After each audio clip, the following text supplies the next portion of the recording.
Dumagsa ang mga Katoliko sa iba't ibang simbahan sa pagsisimula ng mahal na araw. Narito ang report ni Paul Hernandez. Bahagi ng pananampalatayang Katoliko, pinabindisyonan ang mga nagsimba ang bitbit na palaspas nitong Palm Sunday. Si Reverend Father Angel Pastor ang mismong nagbasbas sa mga palaspas sa Minor Basilica and Parish of the Immaculate Conception and Archdiocesan Shrine of Santo Niño ng Batangan. Nagsari ng mga deboto sa Metropolitan Cathedral of San Sebastian sa Lipa City kahapon. Ganito rin ang sitwasyon sa St. Ferdinand Cathedral sa Lucena City, Quezon nitong linggo ng palaspas, ang Palm Sunday, paggunita sa pagdating ni Jesucristo sa Jerusalem.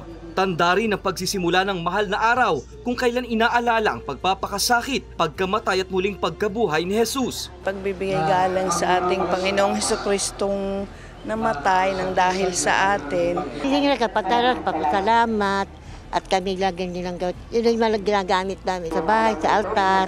May paniniwala ang maraming Pilipinong nakapagtataboy ng masamang elemento sa bahay ang mga nabendisyon ng palaspas. Tulong sa kabuhayan din para sa ilang nagtitinda ng palaspas ang araw na ito. Nakakatulong sa aming mga bayarin kahit na ang aming puhunan ay utang. Malaking tulong po sa aming paghahanap buhay. Nung wala pong labada, hindi ringaho ang aming ginagawa. Higit sa tradisyong nakagisnan, paalala ng simbahan, sariwain at isabuhay ang sakripisyo ni Jesus sa sanlibutan at tularan ang ginawa niyang paglalakbay. Dala niya kapayapaan, paglilingkod at kapatawaran.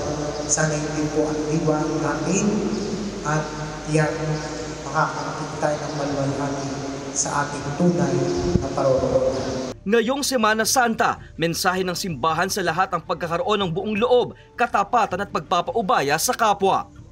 Kasama si J.R. Manjares, Paul Hernandez, Balitang Southern Tagalog.